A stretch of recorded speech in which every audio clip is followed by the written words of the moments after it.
So guys, before we get started, don't forget we do have that amazing discount code thanks to Tier 0 Games going on right now. And all you have to do is put in ZW Games 5 to get 5% discount on your total order at tier0games.com. The links will be in the description below. What's up YouTube, Dow here from Zephyr Games, bringing you an amazing deck profile for you today, and it is Salamangreats. But not only that, it is Poey's second place PPG Weekend Championship 6 Salamangreats deck as well. So I take no credit for this build whatsoever, but I will also show you the one card OTK combo as well that people are using in this deck, which is what makes this deck so powerful.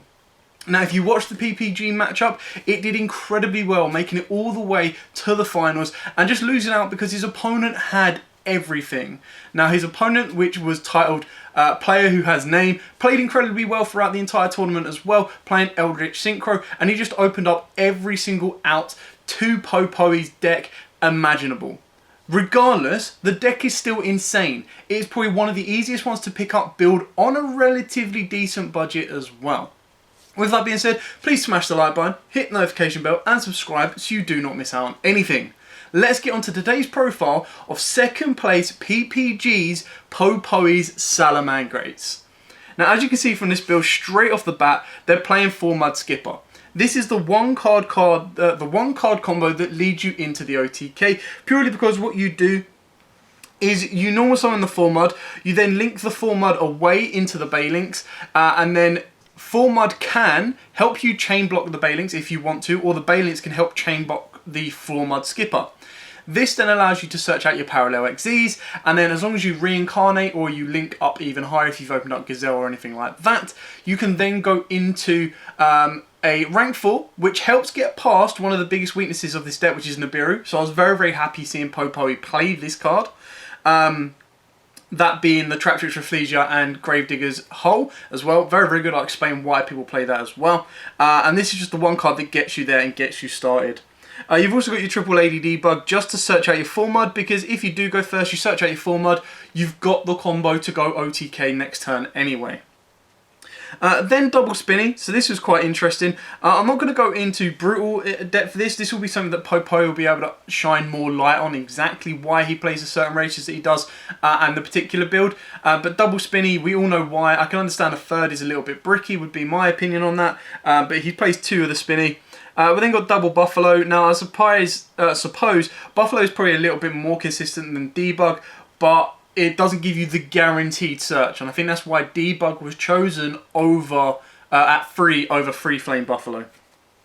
The one Falco, the one Foxy, which was incredibly surprising as well, alongside the one Jaguar, makes sense, and the one Gazelle because it is at 1.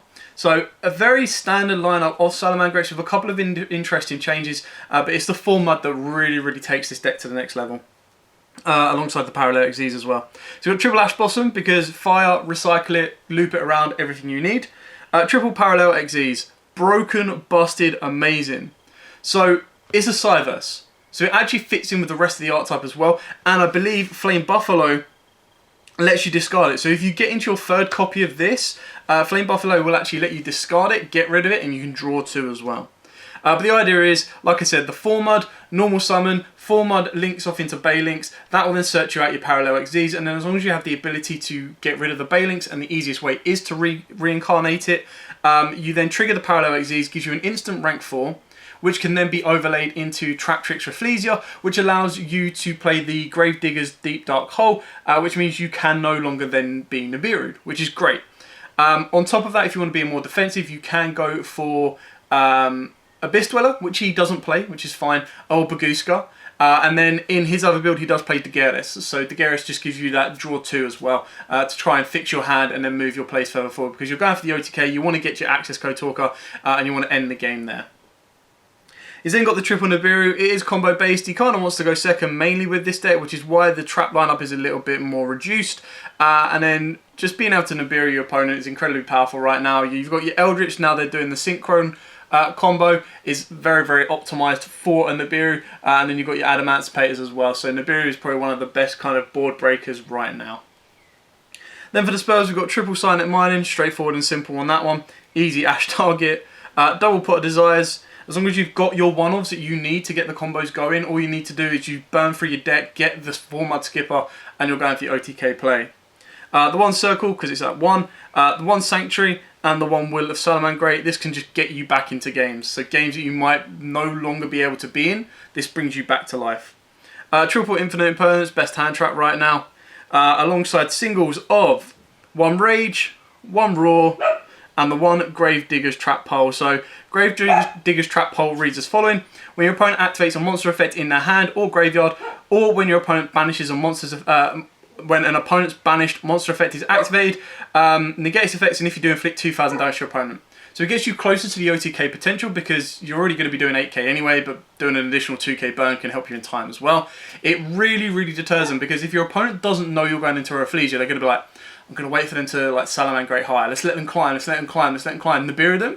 But then as soon as they go, alright, we'll let the parallel XZs go through, that's fine, you're on your, I think, what was it, 4 mud, into Balinks, into the Reincarnation, into the 2, you go straight to your 5 there. So if they don't know that Rafflesia is coming and they don't think you're going to play it, they'll be like, they're just going to use that to link climb, we'll leave it. And then you go, overlay Rafflesia. And then they just sit back and go, yeah, my Nibiru is now dead, because it's going to get met with the Trap Trick Rafflesia. Unless they've opened up the Grave Digger's Trap Hole. And even if the Rafflesia goes first, it's still a very, very nice protective option, because you've got her on board who's unaffected by traps, so it can't be targeted with an imperm. And then you can back that up with like a Rage or a Raw, and then you have the Grave Digger's Trap Hole should your opponent want to use that effect as well. So that's it for the main lineup. You can see that he's mainly going second with the lesser trap lineup that he plays, but all of the traps are pretty much searchable. Moving on to the extra deck. The extra deck is awesome. Absolutely love it. I mean, there's kind of standard with some plays, but, you know, straight away, the fact that he's playing the Rafflesia, coming in ulti soon, nice, just gives you an instant like understanding of what this deck's going for. If you don't want to play this, you would take it out for an Abyss Dweller, but I think Poey kind of saw the biggest weakness of the deck was Nibiru. Like, you have no way to stop it, and this is definitely a way to do it now with Parallel XZs as well. The 1 Buguska for the very, very defensive first turn plays, and the Vigeris. I was surprised he wasn't playing Abyss Dweller, but I assume he has his reasons for that one. I think he's quite good against, you know, it's not amazing, which is I kind of understand why he doesn't play it, but then it's good against Eldritch, and it's also good against out-of-mats players, so it really depends on what you're coming up against. For the Link monsters, we'll go through the Salamangreats first, because these are all quite straightforward and simple on that one. So we'll go backwards. We've got the double Heat Leo, straightforward on that one. The triple Sunlight Wolf, and then the triple Balinks. All of this kind of makes very, very easy, straight to the point sense. And then for the spice or the power plays of the deck, you've got the Splash Mage, because it allows you to target one side of this monster in your graveyard, special summon in defense position, but negates its effects, which is fine. You can't special summon for the rest of the turn except Cyvers, which is fine. So it's just a Link 2 that can help you bring back a fire, or help you bring back anything else, maybe even a Link 2, and you climb straight into your boss monster of Access Code Talker. You've then got the Mac Daddies, which is your Update Jammer, alongside your Transcode Talker, which then goes into your Access Code Talker. So the idea is, you make Transcode Talker, you then use Transcode Talker's effect to bring back the Update Jammer, you can use Update Jammer and Transcode Talker to make your Access Code Talker, which then gains 2300, and your opponent can't respond to that. So it goes up to 46, it can attack twice because of Update Jammer, and it then has a wind, fire, and earth in the graveyard for it to go banish, pop, banish, pop, banish, pop, and even possibly a water as well if you've used Splash Mage. So that is it for the profile. Give me 2 seconds, I'm just going to break up, and then I'm going to show you how to do the 1 card combo as well. So now let's show you the 1 card combo that the Salamangreats can do to OTK you. So this is what you want to watch out for if you're playing against them, and how you want to defend against it as well. All you need is the single 4 mud skipper. This one gets you all the way to your OTK, because it can attack twice and it can clear up to 3 monsters from the board, or 3 cards from the board as well. So you normal summon your 4 mud skipper. Then you use Link 4 mud skipper off and go into your Salamangreat Balinks. Now I'm only going to show you the base minimum of what you need to do. Depending on what else you have in your hand, you can actually climb higher and get more power. But it all ends up the exact same anyway. You've then got your Balinks. So your Balinks effect is going to trigger to search you out your Sanctuary, and your 4 mud skipper is going to trigger to search you out your Parallel XZs. So you get both of these to hand, depending on which one you want to be more important. If you've got the extension, I would chain block the 4 mud skipper. If you don't have the extension, you chain block the Balinks. So you open up, or you get both of these. They then use the Sanctuary. The Sanctuary is going to allow you to reincarnate Baelings into another Baelings. So you go boom to boom. This will then trigger Parallel XEs in hand, which you will be able to special summon down and go to the zone that Baelings points to. That will then trigger to special summon a Parallel XEs from the deck, making them both level 4s.